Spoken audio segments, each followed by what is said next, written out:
अस्सलाम वालेकुम जी। क्या हाल हैं सारे दोस्त। मैं उमर एहतशाम आल पाकिस्तान लीगल हंटर्स के प्लेटफार्म से।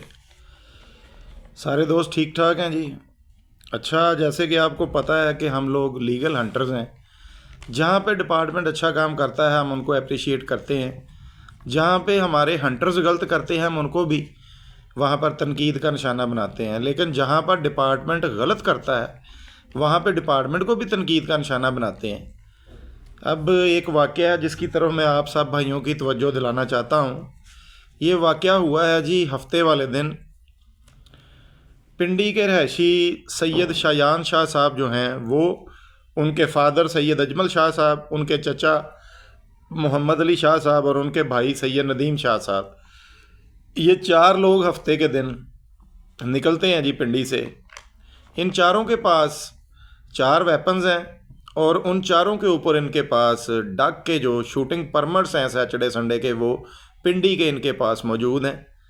इन सब के शूटिंग लाइसेंस जो हैं वैलिड डव के लिए और पिजन के लिए, वो भी जो है वो 31 दिसंबर तक न्यू हैं। अच्छा, अब ये बंदे हर तरह से लीगल हैं। ये निकलते हैं डक की हंटिंग के लिए और ये लोग पिंडी डिस्ट्रिक्ट में आगे जगह को देखते हुए तो ये किसी जंगल में थोड़ा आगे जाते हैं तो वहाँ पर अंदाजे की गलती से ना ये 100-150 मीटर चकवाल की रेंज में आ जाते हैं। पिंडी की रेंज से निकलकर ना इन्होंने अभी डेकॉयज लगाए हैं, ना इन्होंने अभी हंट शुरू किया है, ना भी इन्होंने अपनी हाइड लगाई है, ना इन्होंने कॉल की है। वहाँ पर इनकी एक गन में प्रॉब्लम होता है तो इनके फादर इनको कहते हैं कि यार टारगेट लगा के ना तो गन को पहले चेक कर लें कि ये गन जो है इसका टारगेट ठीक है। वो प्लास्टिक का एक टारगेट लगाते हैं एक जगह पर और उसके ऊपर टारगेट शूटिंग करके अपनी गन चेक करते हैं कि इसका टारगेट ठीक है।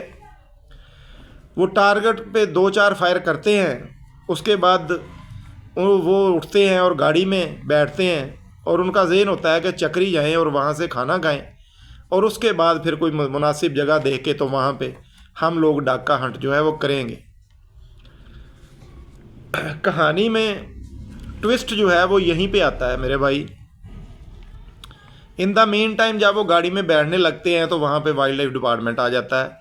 इंस्पेक्टर हामद साहब हैं जी कोई चकवाल से, वो उनकी सरबराही में 4-5 लोग, 1-2 गनमैन, एक ड्राइवर, 1-2 और अमले के आदमी वहाँ पे आ जाते हैं। वो आके तो उनको कहते हैं कि जी आप शिकार कर रहे हैं तो आपका चालान होगा। अब शायान शाह जी कहते हैं कि जनाब चालान कैसे होगा, ये डकायस गाड़ी में पड़े हैं, देख लें गीले हैं कि सूखे हैं, हमारे पास हंट की हुई कोई चीज़ नहीं है, हमने तो हंट अभी स्टार्ट ही नहीं किया। लेकिन वो लोग बाजिद होते हैं, आप जी चकवाल की हदूद में इसलिए आपका चालान जो है वो होगा। अगर इस चीज़ को उन्होंने बेस बनाया है कि आप क्योंकि पिंडी की हदूद में नहीं है, चकवाल में है और आपका चालान होना है, तो फिर मेरा ख्याल है कि ये जो पार्टीज का सीज़न आना है उसमें तो फिर सारी तो 10-10, 20-20 लाख के कोई 500-700 चालान हो जाएंगे। क्योंकि सारा पंजाब चकवाल या तलागंग खेलेगा। जैसे ही वो लोग चकवाल या तलागंग की हदूद से बाहर निकलेंगे, हर किसी की गाड़ी में गन्स भी होंगी, यूनिफॉर्म भी होगा, उनके शूज़ भी होंगे, कैट्रिज भी होंगे, सारा कुछ ही होगा और हंट किया हुआ उनके पास तो बैग भी होगा। तो फिर तो सारी ये तो एक ही तकरीबन संडे में कम अज़ कम को 700-800 चालान हो जाएंगे। क्योंकि वो चकवाल की या जिस जगह का उनके पास परमिट होगा उसकी हदूद से बाहर हैं। तो मेरी ये दरख्वास्त है सर डीजी वाइल्ड लाइफ मुबीन इलाही साहब से और सेक्रेटरी मुदस्सर साहब जो हैं कि सर क्या अगर कोई बंदा जिसके पास परमिट है पिंडी का और वो गाड़ी में ट्रैवल कर रहा है गन्स के साथ, डकॉयज़ के साथ, उसके पास हंट की हुई कोई चीज़ मौजूद नहीं है, ना उसने हंटिंग की है, क्या उसका चालान करना सर बनता है?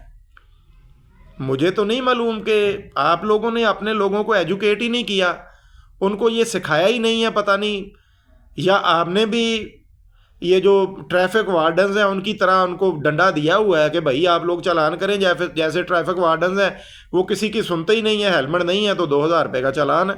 लोग गाड़ियों को आग भी लगा रहे हैं, एहतजाज कर रहे हैं, कोई सुनने वाला नहीं है। तो मेरा नहीं ख्याल कि इस बेस के ऊपर आप किसी शख्स का चालान करेंगे, ना वो हंटिंग फील्ड में है, ना वो अपनी हाइड में है, ना उसने डिकॉयज लगाए हैं, ना वो कॉल कर रहा है।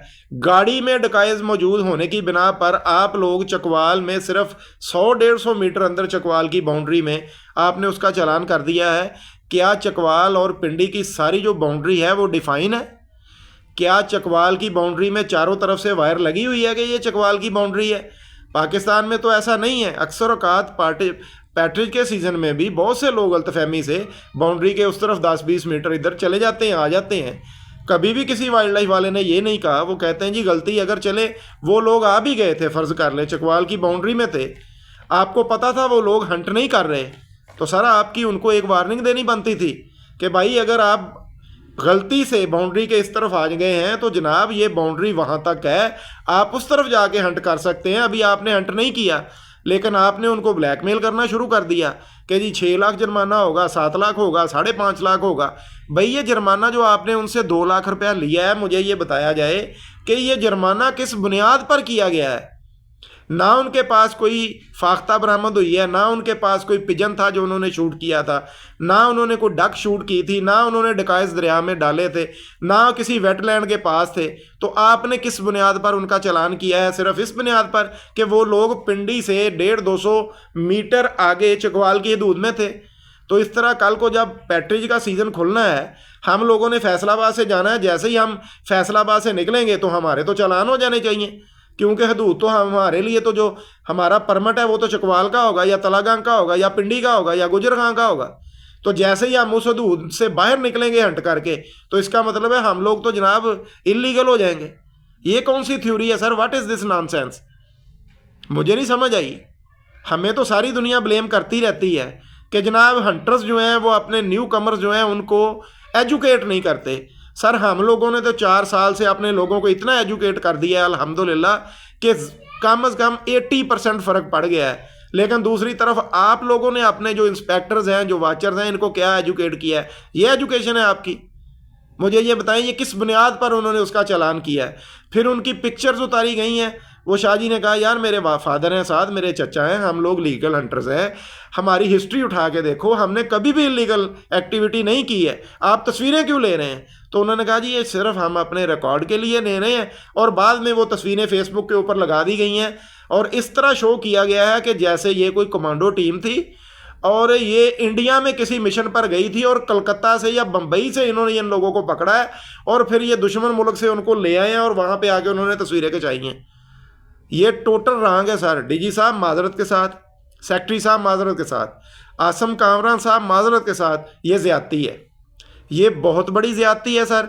और जब तक इसमें जो इन्वॉल्व हैं किरदार वाइल्ड लाइफ के, आप उनको बुलाते नहीं हैं और वो लोग अपोलोजाइज नहीं करते, उनके जुर्माना जो किया गया है बिल्कुल बेबुनियाद किया गया है, उसको वेव्ड ऑफ किया जाए, उनसे माजरत की जाए ताकि दोबारा कोई ऐसा सिनेरियो जो है वो ना बने।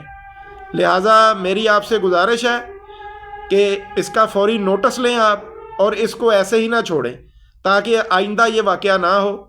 मैं इसके ऊपर अगले व्लॉग में दोबारा डिस्कस करूँगा। मेरे इस वीडियो को लाइक करें, शेयर करें, फॉलो करें अगर आपको पसंद हो कि मेरी वीडियोज़ आप तक पहुँचती रहे। बहुत शुक्रिया। अस्सलाम वालेकुम।